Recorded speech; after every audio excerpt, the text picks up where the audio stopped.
Hi everyone, welcome back. This is CC Cycle 1, Week 5, how we covered memory work. And so for this week, we are skip counting the 9s and the 10s. And so for the 9s, we sing it to the tune of Do Lord, and you can find that whole tune on the CC app or the CC audio or CC Connected, all the many different versions.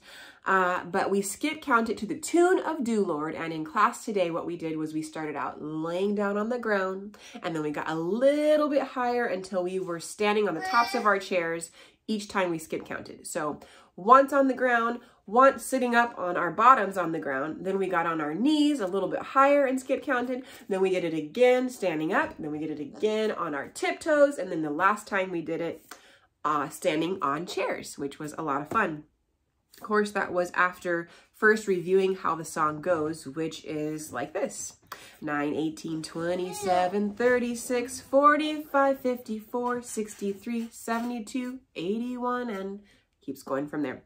For the 10s, we did high 10s. And so if we can do high 5s, we can double that 5 and make it 10. And so we ran around the class giving each other, well, actually we partnered up, I think. We partnered up and gave our partners high 10s as we skip counted the 10s. If you have shakers at home, the tune on the CC app and all the different audios that CC provides actually does this with shakers to kind of a beat with shakers. And so if you have shakers at home, that would work too. You can high 10 each other, or you could do it to the beat with the shakers. And those are some ideas for skip counting the 9s and 10s. For English, we are adding on to our prepositions, and this week's prepositions are between, beyond, but, by, like something's by you, next to you, and concerning. And those are our prepositions to add on for this week. For history, tell me about the Romans. And so for this, we sang it to the tune that CC provides for history on the app and all the different methods. And after I first read it to the class and introduced it, then I had these on the table for all the students to view. I had a couple different copies of this. This is something that I found on CC Connected, but it breaks down each section of this week's history sentence with a picture that matches what's going on. So in the beginning, then talks about the Pax Romana, then how they divided into Eastern and Western empires, and then how they were taken down by the Germanic barbarians. And that is how we covered our history. As we were singing the song, I would have the class put their pointers on which section of the song we were singing so that we could follow along with what was going on with the pictures and have those visuals in our mind with talking about the Romans. That is how we covered history. And you will have to excuse me. Today we have my sweet 1-year-old joining us. So just enjoy those cute little sounds. Okay. Next we have Latin. And for Latin, we are moving on from our first declension noun endings over to our second declension noun endings. And they are us, I, o, o. And for the singular, and the plural are I, orum, is, os, is. And on the board, just like last time, I just drew pictures that kind of help us remember how these should be pronounced, because they are a bit different than how we would pronounce these letter combinations in the English language. So next to us, I drew a picture of Puss in Boots. E, we had a B to know that it's the long E sound for the I that we're looking at. O, I drew a snowflake, so we know to say O, not ah.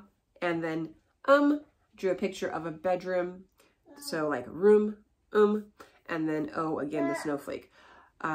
Same over for the other side. For the plural, E is a B. Orum, I drew a snowflake with a bedroom. Is, os, is.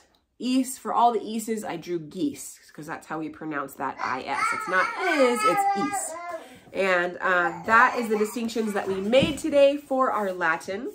I hope that's helpful to remember those pronunciations. And again, we sang that to the CC tune, which I think puts this to the tune of Dashing Through the Snow on the CC audios. And so listen to that a few times and it gets it right in there. For class today though, we sang these tunes as we did some actions. And so I brought in our little dice that has, actually it's kind of a bigger dice, but the square block, we rolled that a few times and it told us what action to do it to. So today we ended up hopping like frogs and standing on one foot and I think jumping, a couple different things, but those are fun and that is how we covered our Latin. For timeline, we are starting with Judah falls to Babylon. So we're gonna make a J, Judah falls to Babylon, and then we have temple destroyed. This is a T and ASL, so we put that, the church is founded on the rock, so we put our temple on the rock, and then the temple is destroyed, so we take our hands and destroy it. It's destroyed. That's what happened. Okay, then we have Babylon. This is the letter of the law. This is the sign that we always do for Babylon. So Babylon falls to Persia. These are ASL P's facing down. And so Babylon falls to Persia, not to be confused with K's, which face up. P's, you put your thumbs on your middle finger and face them down like that. And then we have Jews return and rebuild the temple. So this is the sign for rebuilding, and this is the temple. We have Roman Republic and the golden age of Greece. So for that, we're pointing to our ears. I mean, it's appropriate that I do have a gold earring on, as one of our students points out today. But if you didn't have a gold earring, we're pointing and we're doing the sign for yellow. This is the sign for yellow. And we point to our ear as though we have gold in our ear, like a gold earring. So golden age of Greece. And then for Greece, we're going to make a G for the Peloponnesian Wars. So we make a G and we come down our nose to represent the helmets that protected their faces in the battle of the Peloponnesian Wars. So Peloponnesian Wars. Then we have, last but not least, Persia falls to Alexander the Great. So again, P's for Persia, falls to Alexander. This is an ASL A, and the Great, we raise our hands like something's great.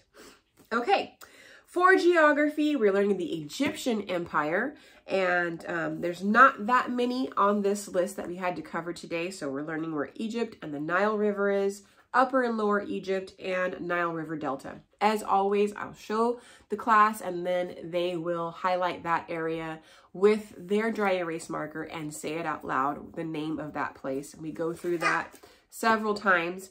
Today, though, we did make a couple of distinctions with a few things on this list of places in the Egyptian Empire.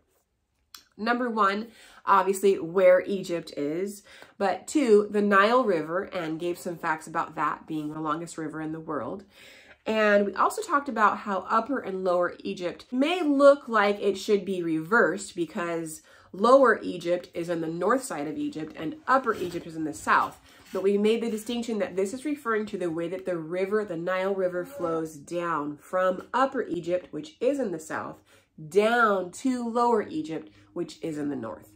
And that, we talked about that a little bit to help give the understanding. On our maps today, we had the students draw a U on the bottom in the southern part of Egypt, and an L was on the upper part of Egypt for Lower Egypt. And so that was how we clarified those different places.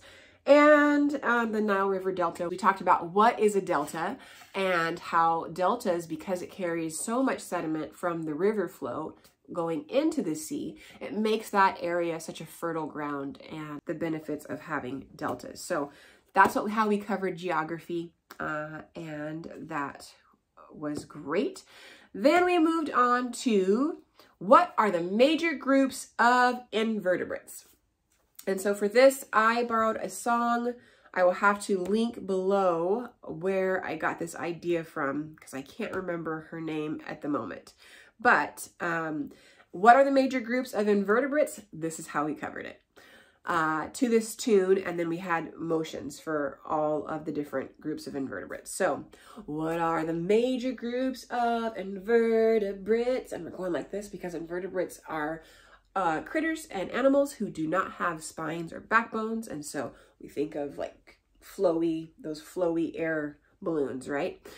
The major groups of invertebrates are sponges, stinging cell animals, flatworms, roundworms, segmented worms, mollusks, sea stars, arthropods.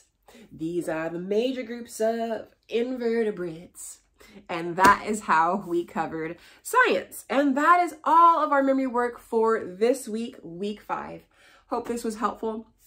Let me know if you have any questions or if there is anything else I can add in details to the comments below. I'm looking forward to seeing you guys all for next week, week 6, which will wrap up our first quarter of CC this year. Have a great weekend, everyone. Bye.